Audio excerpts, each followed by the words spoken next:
Good evening and welcome to News Geelong. Yes, we're in familiar surrounds in the council chambers of the city of Greater Geelong. And to my right, to your left, is a very tall, broad gentleman, and he has to be. But it's always safe to be in the hands of the law, as we are joined by Superintendent Pt1 No. How are you, Peter, and welcome to News Geelong. And thank you for your kind invitation. It was warmly accepted.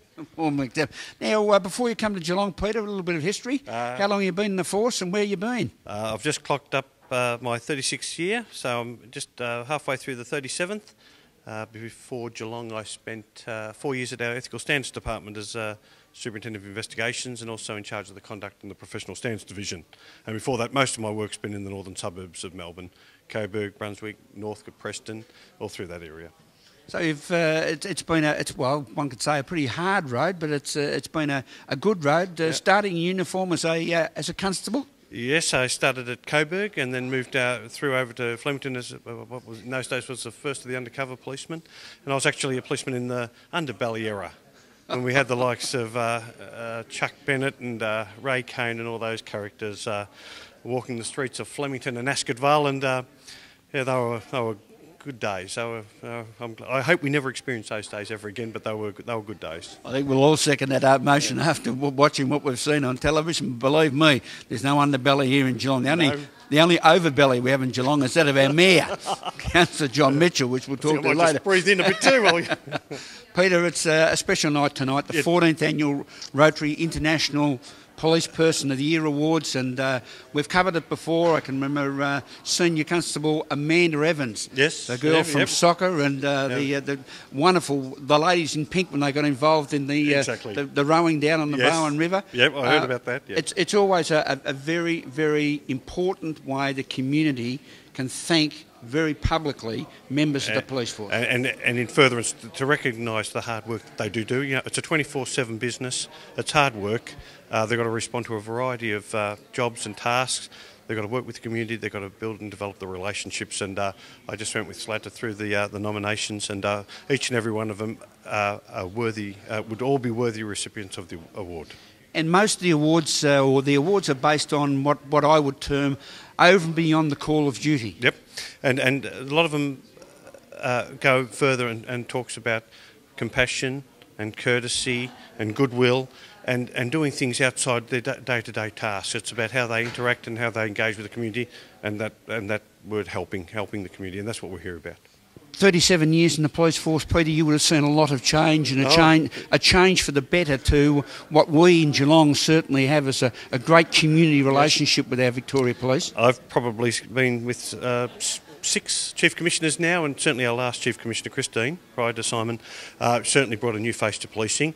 It was a considerate face, it was a caring face, and granted, years before that we'd worked towards it, but certainly Christine brought us forward in leaps and bounds in terms of community policing, developing our partnerships, and without a doubt that was certainly a great time for Victoria Police, and I've got not a doubt in the world Simon will build on that, and we'll go forward. And can I just say, people in Geelong don't appreciate how well you've got it down here.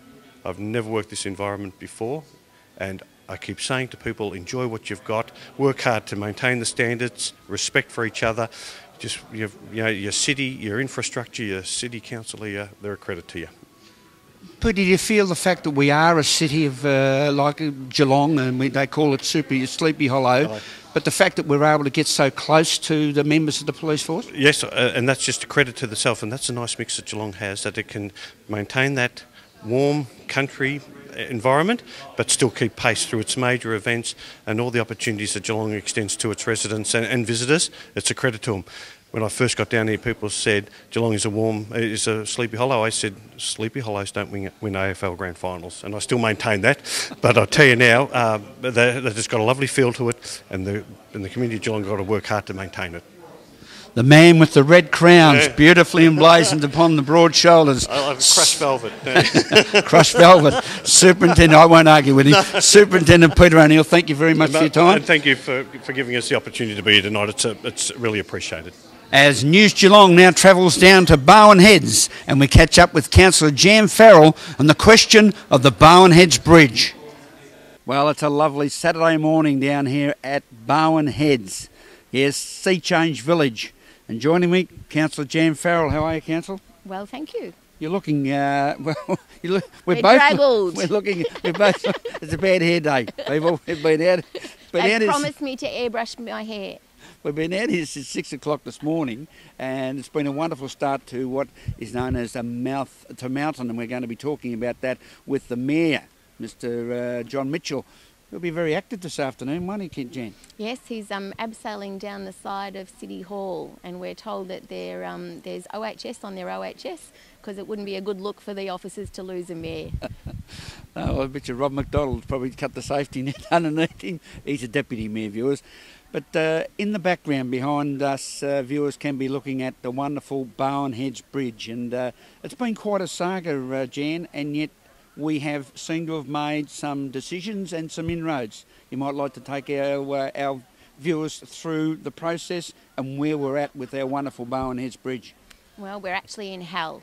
4 years ago, we started talking to Vic Roads about saving the bridge and repairing the bridge, and the contract was let only this week to build not one bridge to replace our lovely timber bridge, but 2 bridges. So we will have 2 bridges downstream of the current bridge, and if you look across the other side, you can see that most of the spit on the Ocean Grove side has been eroded in the last 6 to 8 months, and so we will have a bridge going through what is quite a fragile environmental area and a terrible outcome for this community.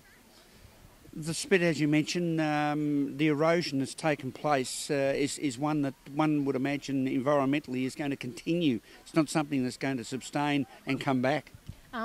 The history of the spit is that it erodes away and it does come back, and over the last 50 years or so there's some fantastic photos of how the spits come in quite close to the bridge and then rolled back out again. At the moment it's on an inward trend, so we're a bit concerned about where this second bridge will end up, and I often make the joke that they talk about a suspension bridge and this one might actually be suspended into nothing on the Ocean Grove side. Now, it is a bridge that goes from Bowen Heads to Ocean Grove. Is this the outcome we wanted?